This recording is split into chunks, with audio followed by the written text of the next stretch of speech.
CA Harshita Viswani from HR Institute of Studies. Today, we will be continuing chapter number 5 of Economics for Standard 11 student. The name of the chapter is Cost of Production and Revenue Concerns. Students, हमने इस chapter की पिछले एक video बनाई है जिस video में हमने 5 टाइप के कॉस्ट बहुत अच्छे से पढ़े। सबसे पहले अपन ने पढ़ा था फिक्स कॉस्ट, फिर अपन ने पढ़ा था वेरिएबल कॉस्ट, फिर अपन ने पढ़ा था total cost, then average cost and the last one was marginal cost.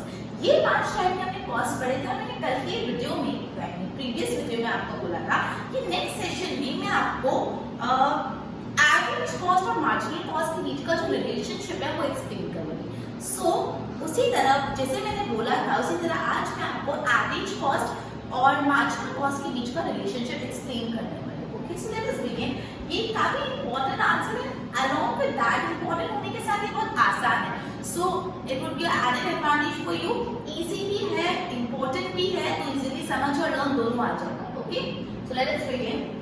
अपना टॉपिक है relationship between average cost and marginal cost. तो before we head towards the relationship, हमको इन दोनों का मतलब रिवाइज करना पड़ेगा, है ना?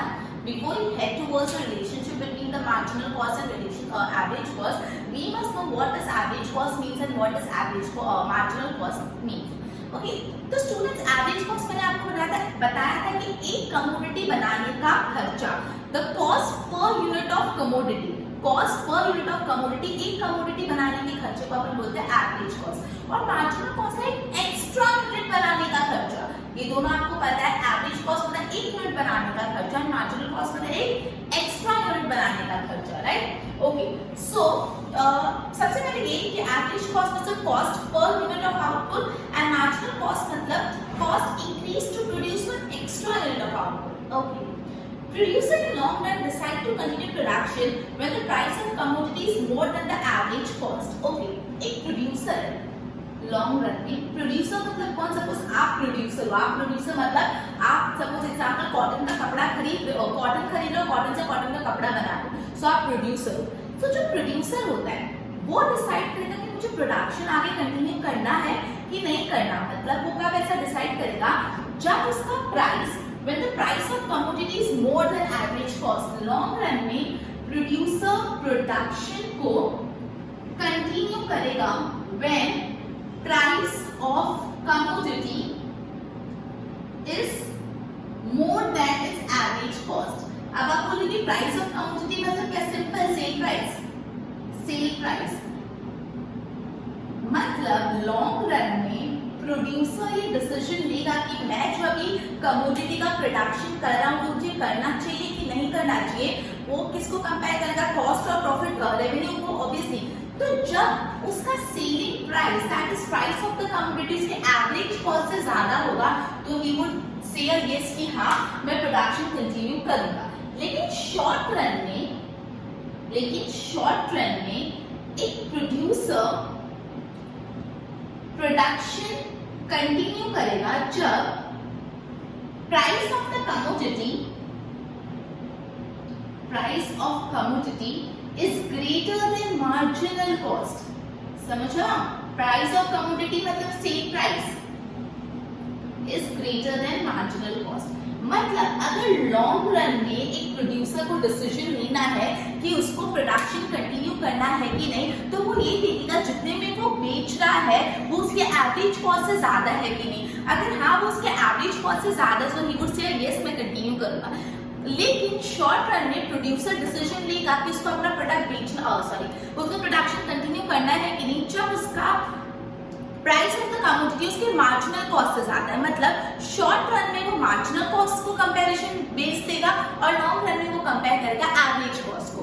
ये कंसेप्ट क्लियर है? वन मार्क में आपको पूछेंगे, लॉन्ग रन में जब प्रोड्यूसर को डिसीजन लेना है कि मुझे भाई मैं प्रॉफिट कमाना भी हूँ कि नहीं, मुझे प्रोडक्शन करना भी है कि नहीं, कि वो टेक डिसीजन कि हाँ मुझे प्रोडक्शन कंटिन्यू करना है जब जितने में वो बेच रहा है वो उसके एवरेज कॉस्ट से ज्यादा होना चाहिए। मतलब अगर वो कोई कमोडिटी को 10 रुपए में बेच रहा है तो उसके एवरेज कॉस्ट 10 रुपए से कम होनी चाहिए। मतलब जो जितने में वो बेच रहा है वो एवरेज कॉस्ट से ज्यादा, जो शॉर्ट टर्म में वो किसको कंपेयर करेगा? Marginal cost. लॉन्ग रन में किसको कंपेयर करेगा, एवरेज कॉस्ट, और शॉर्ट रन में वो कंपेयर करेगा मार्जिनल कॉस्ट। ओके, ऑब्जेक्टिव्स के लिए 1 मार्क के लिए इंपॉर्टेंट है, कंसेप्ट क्लियर रखना, ठीक है। नेक्स्ट, ओके, तो इस तरह से एवरेज कॉस्ट और मार्जिनल कॉस्ट दोनों बहुत इंपॉर्टेंट रोल प्ले करते हैं प्रोड्यूसर को डिसीजन लेने में, जिसको प्रोडक्शन कंटिन्यू करना है। अब अपन पूरा मार्जिनल कॉस्ट और एवरेज कॉस्ट कर्व को एग्जांपल के थ्रू इन दोनों के रिश्ते को समझते हैं। So I am gonna rub this, क्योंकि मुझे थोड़ा ज्यादा स्पेस चाहिए होगा to make you understand this. चल, सबसे पहले मैं एग्जांपल लिख देती हूँ। यूनिट सोल्ड 1 2 3 4 5 6 एंड 7 यूनिट बेच रहे हैं। इसका टोटल कॉस्ट है, टोटल कॉस्ट है, जब एक बेच रहे तो 20 रुपए टोटल कॉस्ट लग रहा था, उसके बाद लग रहा था 35, देन 45, उसके बाद 60, देन 85, आफ्टर दैट 150 एंड 150। अब अपन को टोटल कॉस्ट है, एवरेज और मार्जिनल कॉस्ट निकालना है। बहुत आसान है, मैंने कल भी समझाया था। एवरेज कॉस्ट कैसे निकालते हैं, cost per unit of production, मतलब total cost divide by total unit. तो 20 divide by 1 comes 20, 35 divide by 2 करोगे तो 17.5 आएगा, 45 डिवाइड बाय 3 करोगे तो आ जाएगा 15, 60 डिवाइड बाय 4 करोगे तो आ जाएगा 15, 85 डिवाइड बाय 5 करोगे तो आएगा 17, 115 डिवाइड बाय 6 करो तो आपका आ जाएगा 19.2 and 150 divide by 7 comes to 21.5। ये मैंने कुछ नहीं किया, मैंने एवरेज कॉस्ट निकाला, which means total cost divide by total unit of production. Clear? अब मैं निकालती हूँ मार्जिनल कॉस्ट। मार्जिनल कॉस्ट क्या होता है, एक एक्स्ट्रा यूनिट बनाने का खर्चा, एक एक्स्ट्रा यूनिट बनाने का खर्चा। यहाँ पे तो पहले एक था, एक यूनिट बनाने के 20 रुपए लग रहे हैं, और तो कुछ नहीं, दिस वाज स्लैश। यहाँ पे एक यूनिट बनाने का 20 रुपए लगता है, जब 2 यूनिट बनाए तो 35 लगने लगता है। तो एक एक्स्ट्रा बनाने का 20 से 35 कितना एक्स्ट्रा खर्चा लगा, 15 रुपए एक्स्ट्रा खर्चा लगा, तो 15 रुपए हो गई मेरी मार्जिनल कॉस्ट। नेक्स्ट देखो, 2 यूनिट बनाने के 35 रुपए लग रहे थे, लेकिन जैसे एक यूनिट एक्स्ट्रा बनाई, जैसे 3 यूनिट बनी तो 45 रुपीस लगने लग गए। तो एक एक्स्ट्रा यूनिट बनाने का कितना खर्चा एक्स्ट्रा हुआ, 10 रुपए। 35 45 माइनस 35 10। जब मैं 3 यूनिट बना रही थी तो मेरा टोटल कॉस्ट 45 था। जैसे मैंने 4 बना लिया, मतलब 3 से 4 मतलब एक एक्स्ट्रा यूनिट बनाई, तो 45 से कितना हो गया, 60 हो गया। ओके, 45 से 60 हो गया, तो कितना एक्स्ट्रा रुपए लग गए 45 से 60 बनाने में, 15 रुपीस एक्स्ट्रा लग गए, तो मार्जिनल कॉस्ट 50। जब 4 यूनिट बना रही थी तो 65 लग रहा था, और जैसे एक्स्ट्रा यूनिट बनाया, दैट इज 5 बनाया तो 85 लगने लगा, तो कितना एक्स्ट्रा रुपया लगने लगा, 85 minus 60 that is 25 rupees extra लगे, मार्जिनल कॉस्ट 25। जब मैं 5 यूनिट बना रही थी तो 85 रुपए का खर्चा आ रहा था, और जैसे 6 बनाया, एक एक्स्ट्रा बना दिया, तो खर्चा डायरेक्ट 115 हो गया, तो खर्चा डायरेक्ट कितना इंक्रीज हो गया, 30 रुपीस इंक्रीज हो गया, तो 30 मेरा मार्जिनल कॉस्ट। जब मैं 6 यूनिट बना रही थी तो 115 था, जैसे 7 हो गया तो 150 हो गया, तो 6 से 7 करा, एक एक्स्ट्रा बनाया, उसमें तो 35 रुपीस एक्स्ट्रा लग गए, तो मार्जिनल कॉस्ट आ गया 35 रुपीस। ठीक है, सो यहाँ पे मैंने क्या किया, सिर्फ ये टेबल, अब इसको ग्राफ के फॉर्म में रिप्रेजेंट करते हैं।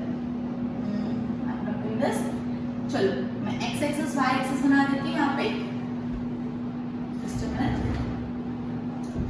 x एक्सिस में मैं नंबर ऑफ यूनिट लिखूंगी, दैट इज 1 to 7, ऐसे 0 से स्टार्ट करूंगी, 1 2 3 4 5 6 एंड 7। y एक्सिस में मुझे एवरेज और मार्जिनल कॉस्ट दोनों प्लॉट करना है, तो मैं दोनों का ओवरऑल व्यू देखती हूँ। मिनिमम से मिनिमम मुझे 10 चाहिए, मैक्सिमम मुझे 35 तक जाना है, तो मिनिमम से 10 मैक्सिमम 35 तक जाना। खुद भी कर सकते हो आप, 5-5 का गैप ले सकते हो, 2-2 का गैप ले सकते हो, मैं 5-5 का गैप लूंगी। ठीक है, सो 0 से यहाँ पे 5, 5 से 10, 10 से 2-2 का गैप लोगे ना बहुत लंबा चले जाएगा, इसलिए 5-5 ले लो। 20, 20 से 25, then 30, then 35 and after that 40, 45। चलो अब इसको प्लॉट करते हैं। सबसे पहले एक यूनिट बना रहे थे तो मेरा एवरेज कॉस्ट था 20। एक पहले मैं एवरेज कॉस्ट कर्व बना रही हूँ, एक यूनिट में एवरेज कॉस्ट 20, तो 1 यूनिट में एवरेज कॉस्ट 20 मतलब एक्जेक्टली ओवर हियर। 2 यूनिट बनाया तो एवरेज कॉस्ट 17.5 हो गया। 2 यूनिट यहाँ पे 17.5 अराउंड यहाँ पे आएगा। 3 यूनिट बनाया तो मेरा एवरेज कॉस्ट 15 हो गया। 3 यूनिट बनाने पे एवरेज कॉस्ट मेरा हो गया एक्जेक्टली 15। 4 यूनिट बनाने पे मेरा एवरेज कॉस्ट अगेन 15। 4 यूनिट बनाने पे अगेन 15 रहेगा। 5 यूनिट बनाने पे मेरा एवरेज कॉस्ट हो गया 17। 5 यूनिट बनाने पे मेरा एवरेज कॉस्ट हो गया ये 16 17। 6 यूनिट पे मेरा एवरेज कॉस्ट 19.2। 6 यूनिट बनाने पे एवरेज कॉस्ट 19.2 यहाँ पे 20 की जस्ट। एंड 7 यूनिट बनाने पे मेरा एवरेज कॉस्ट है 21.5। तो 7 यूनिट बनाने पे मेरा एवरेज कॉस्ट हो गया 21.5 हियर। अभी सारे पॉइंट्स ज्वाइन कर लेते हैं दिस वे। आपको याद है एवरेज कॉस्ट कर्व कैसा शेप होता है? U shape. और marginal cost curve hockey stick, right? ये अपना एवरेज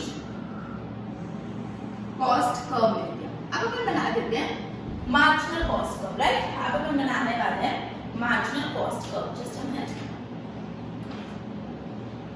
ओके, मार्जिनल कॉस्ट 1 पे कुछ नहीं था, डायरेक्ट 2 से लेते हैं। 2 पे मार्जिनल कॉस्ट था 15 रुपीस। 2 पे marginal cost here 15 rupees.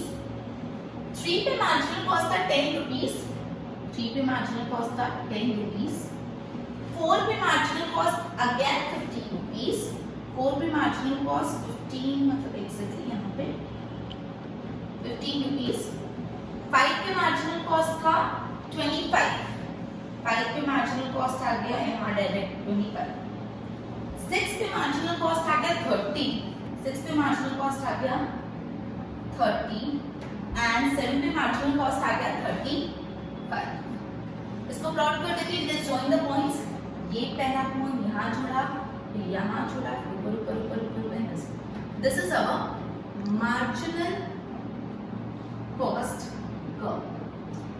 Okay, अब यू आर स्मार्ट है ना, आपने कुछ कुछ चीजें इसमें ऑब्जर्व की होगी। सबसे पहला बात, एवरेज कॉस्ट और मार्जिनल कॉस्ट दोनों पहले देखो कम होते जा रहे हैं।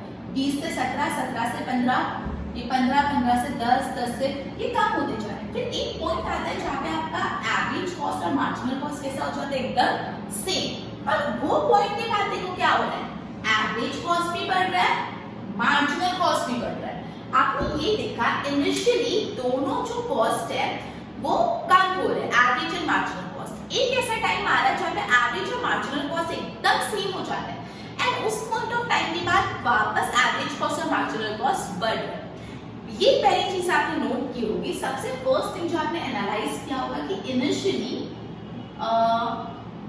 AC and MC both fall हो रहे एंड एट वन पॉइंट एक पॉइंट पे आके AC is equal to MC हो जा रहा है एंड आफ्टर दैट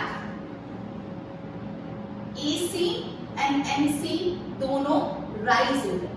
ये बात आपने नोट।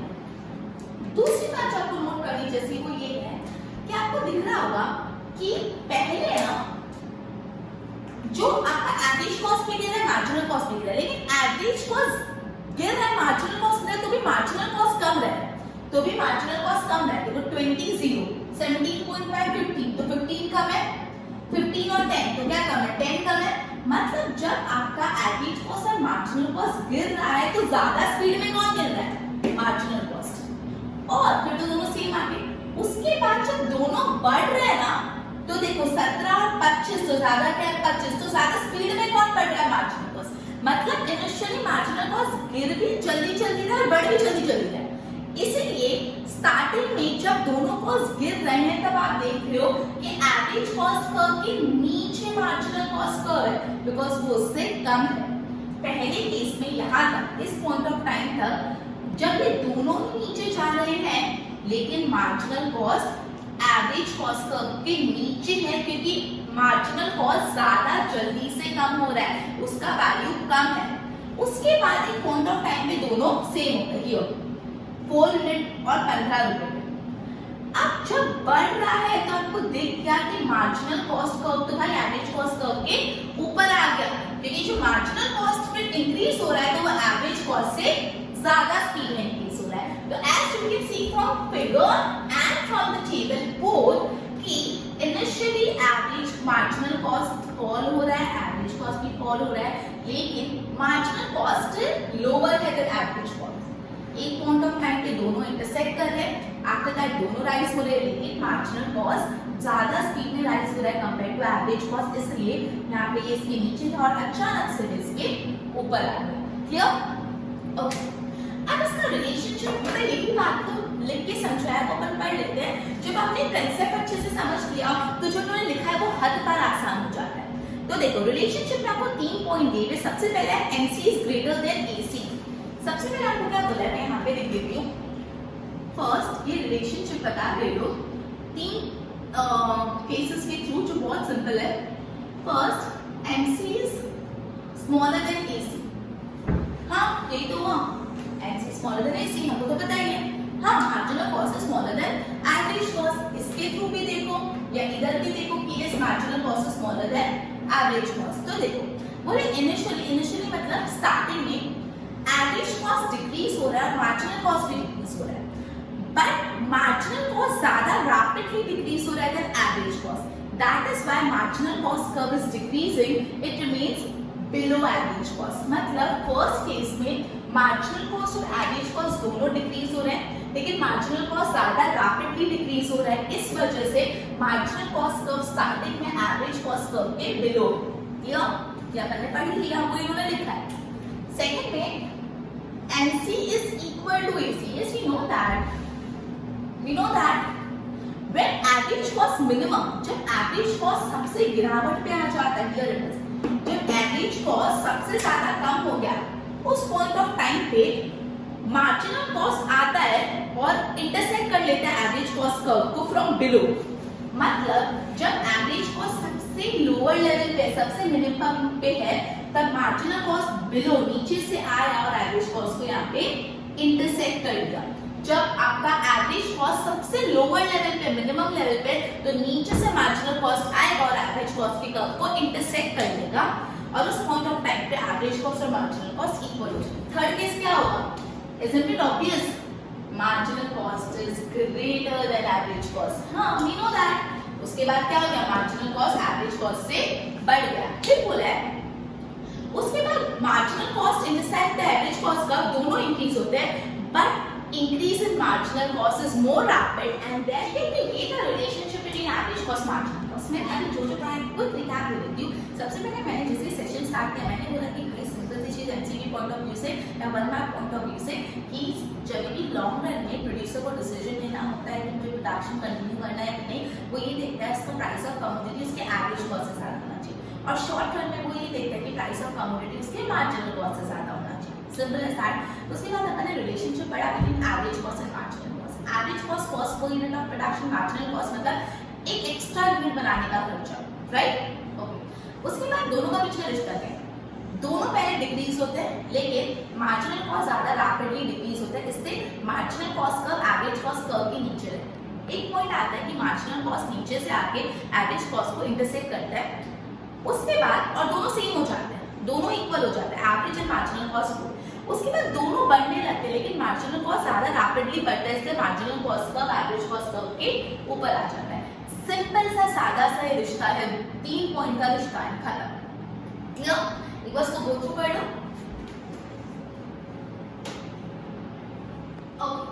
नेक्स्ट टॉपिक जो भी अपन पढ़ने वाले, अपन ने रिलेशनशिप वाला फर्स्ट टॉपिक पढ़ना है। Next topic is long run average cost curve. Okay, next topic is अपन ने पढ़ा था शॉर्ट रन में पढ़ लिया, तो लॉन्ग रन का पढ़ते हैं।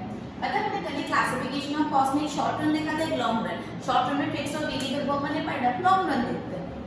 ये बहुत ही सिंपल सा है and taking very less space. मैं यहाँ पे लिख देती हूँ long run average cost curve. चलो, अगर आप सबको याद हो तो मैंने आपको कल एक बात बताई थी कि ये जो फिक्स कॉस्ट और वेरिएबल कॉस्ट का डिस्टिंक्शन होता है ना, वो सिर्फ शॉर्ट रन में होता है। लॉन्ग रन में तो सारे कॉस्ट फिक्स हो जाते हैं, सॉरी वेरिएबल हो जाते हैं। लॉन्ग रन में तो सारे कॉस्ट वेरिएबल हो जाते हैं। जो एवरेज कॉस्ट और फिक्स कॉस्ट का रिलेशनशिप होता है, सॉरी डिफरेंस होता है वो सिर्फ शॉर्ट रन में होता है, लॉन्ग रन में तो भाई सारे कॉस्ट हो जाते हैं वेरिएबल। तो बस यही बात वापस बोली है कि लॉन्ग रन में all cost became variable. Long run में ऐसा होता ही नहीं कि कोई फिक्स होता है कुछ वेरिएबल, सभी वेरिएबल हो जाता है। यहाँ पे वही चीज बोल रही है, एक एग्जांपल के थ्रू समझो। हम एग्जांपल पढ़ लेते हैं पेज नंबर 56 पे फॉर योर कन्वीनियंस।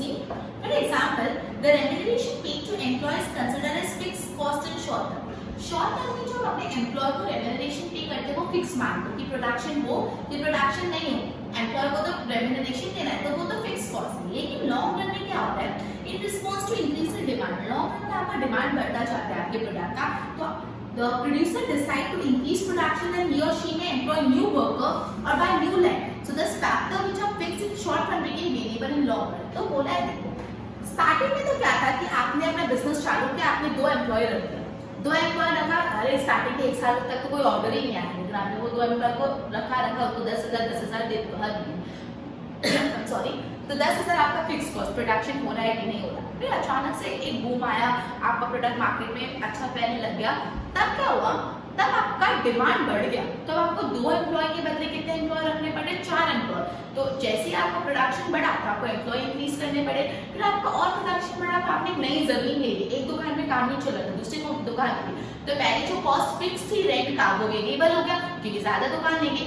तो शॉर्ट रन में जो फैक्टर्स ऑफ प्रोडक्शन फिक्स्ड होते हैं वही factors of production long run में वेरिएबल हो जाते हैं, इसलिए कॉस्ट भी वेरिएबल हो जाता है। ठीक है, बहुत सिंपल कंसेप्ट है। जब तुम तुम्हारा धंधा स्टार्ट करते हो तो तुम लोग को प्रोडक्शन इतना नहीं होता तो तुमको फिक्स खर्चा लगता है, लेकिन जैसे आपका धंधा बढ़ जाता है लॉन्ग रन में हर कॉस्ट वेरिएबल हो जाता है, मतलब वो आपकी प्रोडक्शन पे डिपेंड करने लगता है। बहुत ही आसान है कंसेप्ट, क्लियर कंसेप्ट, क्लैरिटी रखो। नेक्स्ट टॉपिक इज, हमने चैप्टर का नाम क्या है, cost of production and revenue concept. Cost of production we are done with, and the last topic is revenue concept. Okay, revenue मतलब क्या होता है, कितना पैसा मिला वो, कॉस्ट मतलब कितना खर्चा हुआ और रेवेन्यू मतलब कितना पैसा मिला। रेवेन्यू कॉस्ट मतलब सपोज अपने को कॉटन लेने के लिए 10 रुपए रखे, कॉटन बना के बेचने में 15 रुपए मिले, तो 15 रुपए रेवेन्यू, 10 रुपए कॉस्ट। कॉस्ट मतलब तुमको कितना खर्चा लगा, रेवेन्यू मतलब उसमें उसको बेच के तुमने कितना कमाया। अगर सपोज फॉर एग्जांपल तुम्हारे पास कोई पेन है, तुम्हारे फ्रेंड को बहुत अच्छी लगी और तुमने अभी तक यूज ही नहीं की, तुम्हारे फ्रेंड ने बोला पेन मेरे को दे दो, तो तुम ये पेन लाए थे 10 रुपए की, तुमने उसको 12 रुपए में बेचा, तो तुम्हारी कॉस्ट कितनी थी 10 रुपए, और तुमने बेच के कितना रुपया कमाया 12 रुपए, तो 12 रुपए तुम्हारा रेवेन्यू। प्रॉफिट नाम में देखते हैं, अभी 10 रुपए कॉस्ट और 12 रुपए तुम्हारा रेवेन्यू। तो वही बात है, देखो concepts of revenue in the capitalist market structure, the main objective of production is to maximize profit. हर इंसान बिजनेस क्यों करता है, प्रॉफिट कमाने के लिए, simple, to maximise profit. The concept of production is to maximize profit, therefore concept of revenue became important. When total revenue of the firm is higher than the total cost, so there is profit. Isn't it simple?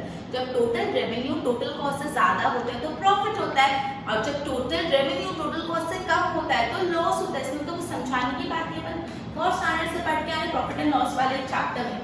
जब आपका total revenue ज्यादा होता है then total cost, पैसा ज्यादा मिल रहा है, खर्चा कम हो रहा है, तो डांस करो, प्रॉफिट हो गया। और टोटल रेवेन्यू कम है भाई, खर्चा ज्यादा है, पैसा तो मिला नहीं, तो उदास हो जाओ, लॉस हो गया। ठीक है, बहुत ही आसान है, समझाने जैसी बात भी नहीं है। ओके, अब अपन आ जाते हैं, अपन 3 टाइप के रेवेन्यू पढ़ेंगे, जैसे अपन ने 5 टाइप की कॉस्ट पढ़ी थी, यहाँ पे हम 3 टाइप के रेवेन्यू पढ़ेंगे। पहला अपन पढ़ेंगे टोटल रेवेन्यू, फिर अपन पढ़ेंगे average revenue, and third is marginal revenue. 3 concept है, total revenue, average revenue and marginal revenue. Done. Cost कितने टाइप की, 5, fixed, short, variable, total, average, margin. यहाँ पे फिक्स वेरिएबल डाटा वाला सिर्फ 3। ठीक है, चलो सो टोटल रेवेन्यू का कंसेप्ट देखते हैं। By selling a product, money received by the firm is called revenue. Total income received by a firm from sale is called total revenue. एक firm ने जितना सामान बेच के जितना टोटल इनकम कमाया उसको रेवेन्यू बोलते हैं। बहुत ही आसान बात, इसमें क्या समझाने का, टोटल रेवेन्यू क्या होता है, जितना क्या आपका यूनिट्स था उसको बेच के आपको जितना इनकम हुआ उसको बोलते हैं रेवेन्यू। आपके पास 10 यूनिट थे, 10 यूनिट बेच के 100 रुपए मिले तो 100 रुपए आपका रेवेन्यू। जितना यूनिट था उतना बेच के जितना पैसा मिला वो है रेवेन्यू। ठीक है, अब आपका जो रेवेन्यू होता है ना वो 2 चीज पे बेस्ड होता है। रेवेन्यू पहला बेस होता है प्राइस पर यूनिट पे, प्राइस पर यूनिट, और दूसरा बेस्ड होता है टोटल सेल। देखो अगर मैं आपको बोल रही हूँ आपके पास 10 यूनिट थे और 1 यूनिट आपने 50 रुपए में बेचा, 50 रुपए पर यूनिट में बेचा, तो आपका टोटल रेवेन्यू क्या है?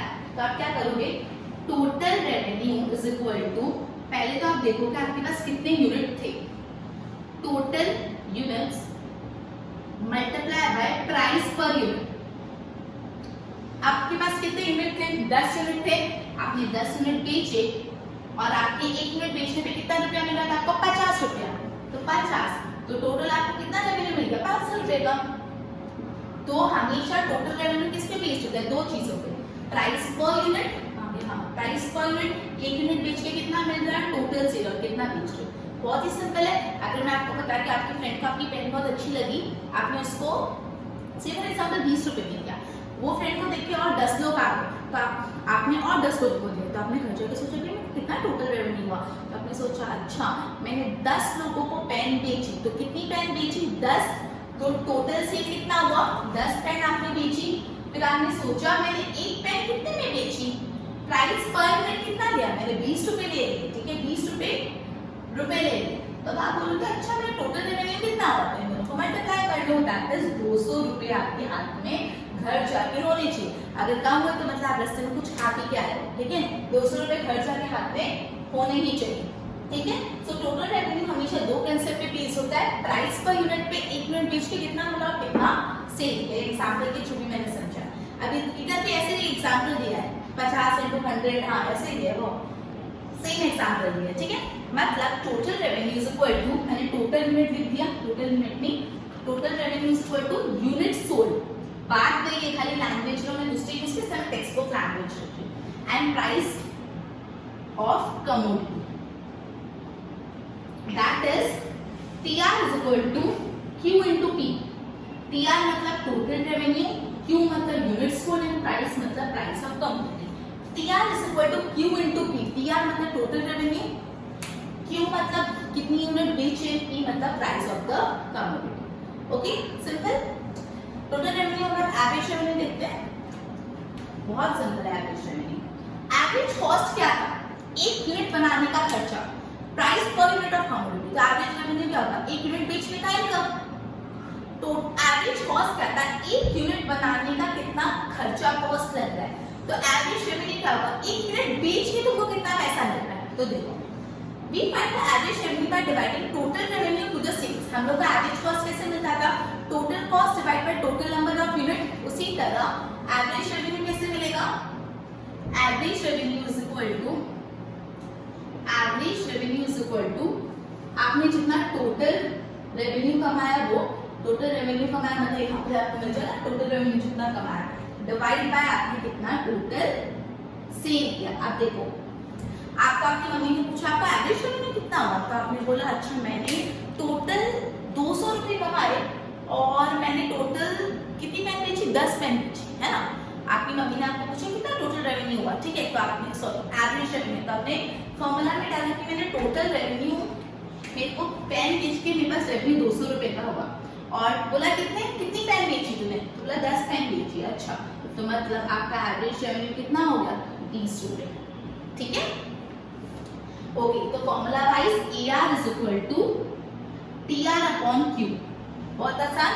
AR मतलब average revenue is equal to total revenue divide by unit sold. ये क्या था? TR is equal to Q into P, that is unit sold multiply by price of commodity, और AR is equal to total revenue divide by price of commodity. Simple. यहाँ पे again example के जो समझाया है वही चीज है। Next is marginal revenue. Marginal cost मतलब क्या था?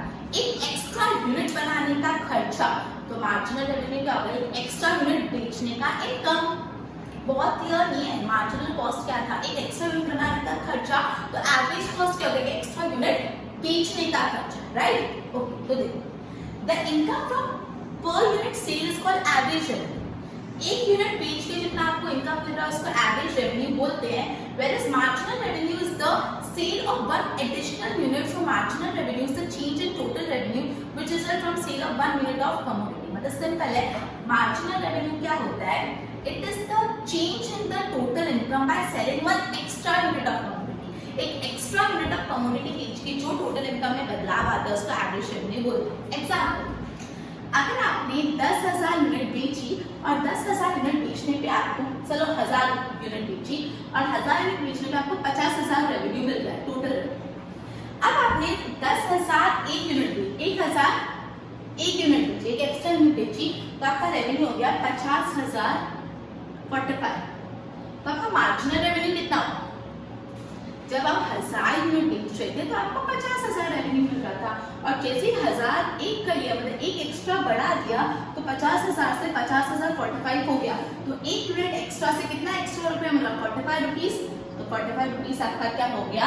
Marginal revenue. एक एक्स्ट्रा यूनिट बेच के जितना आपके टोटल रेवेन्यू में बदलाव आता है उसको बोलते हैं मार्जिनल रेवेन्यू। सिंपल। अब इसकी भी फॉर्मूला है जो अपन मार्जिनल कॉस्ट की पड़ी थी, उस कंसेप्ट में देखो।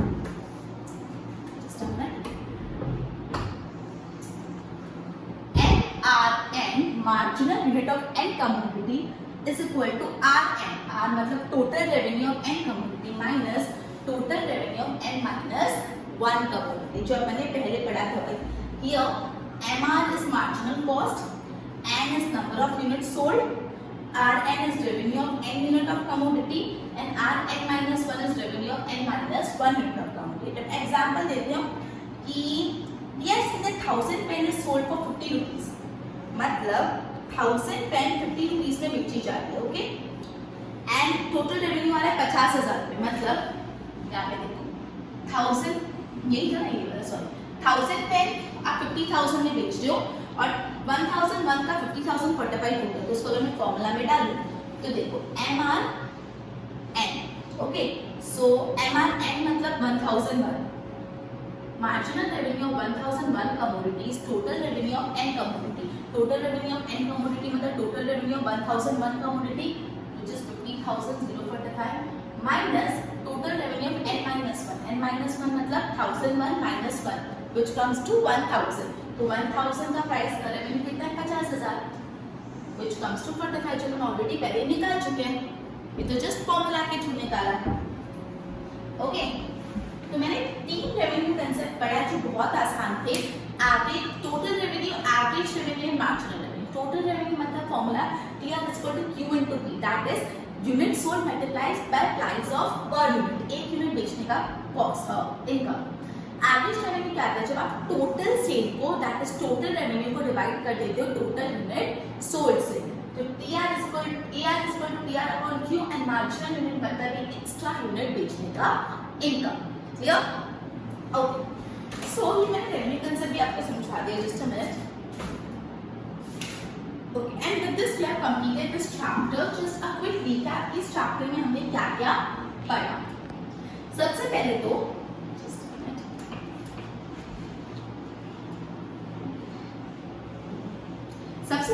आज अपन क्या पढ़ा? आज के सेशन में हमने रिलेशनशिप देखा between average cost and marginal cost, फिर लॉन्ग रन एवरेज कॉस्ट क्या होता है वो देखा, और रेवेन्यू के कंसेप्ट देखे। 3 टाइप के revenue, total revenue, average revenue, marginal, ये आज अपन ने पढ़ा। ओवरऑल चैप्टर में हमने क्या क्या पढ़ा? तो सबसे पहले अपन ने क्लासिफिकेशन ऑफ कॉस्ट पढ़ा। क्या था क्लासिफिकेशन ऑफ कॉस्ट में?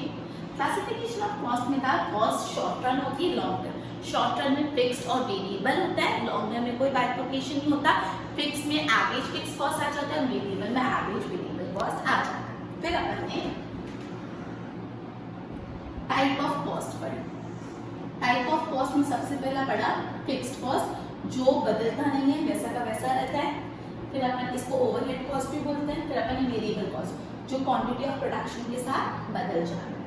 फिर अपन ने पढ़ा टोटल कॉस्ट, जो होता है fix cost plus variable cost. उसके बाद अपन ने पढ़ा एवरेज कॉस्ट, जो होता है cost per unit of production, मतलब total cost divide by total unit sold, sorry total unit produced. उसके बाद मार्जिनल कॉस्ट, एक एक्स्ट्रा यूनिट बनाने का खर्चा। उसके बाद अपन ने थर्ड चीज पढ़ी relationship between average cost and marginal cost. जिसमें अपन तीन कंसेप्ट पढ़े पहले, मार्जिनल कॉस्ट कम होता है, एवरेज कॉस्ट फिर दोनों इक्वल हो जाते हैं, फिर मार्जिनल कॉस्ट ज्यादा हो जाता है। उसके बाद अपन ने पढ़ा लॉन्ग रन एवरेज कॉस्ट, जिसमें अपन ने पढ़ा सब कॉस्ट कैसे हो जाते हैं, वेरिएबल हो जाते हैं। एंड लास्ट में अपन ने पढ़ा टाइप ऑफ रेवेन्यू, जो तीन टाइप के revenue, total revenue, average revenue and marginal revenue, जो अभी अपन ने करा। सो ये था पूरा चैप्टर का content. Whenever you read any chapter, आपने क्या पहले पढ़ा था, आज क्या पढ़ा, पूरी चीज़ों को समराइज करने की हैबिट डेवलप करो। एंड मैंने आपको लास्ट सेशन में भी बोला था कि जो इकोनॉमिक्स के कंसेप्ट है सिर्फ 11th स्टैंडर्ड नहीं, 12th इनफैक्ट पूरे कॉमर्स की पढ़ाई में यूजफुल है। So make this very clear and you will achieve greater success. Okay, so with this we will be ending our session and I will be starting with the next chapter, our next session. Till then bye.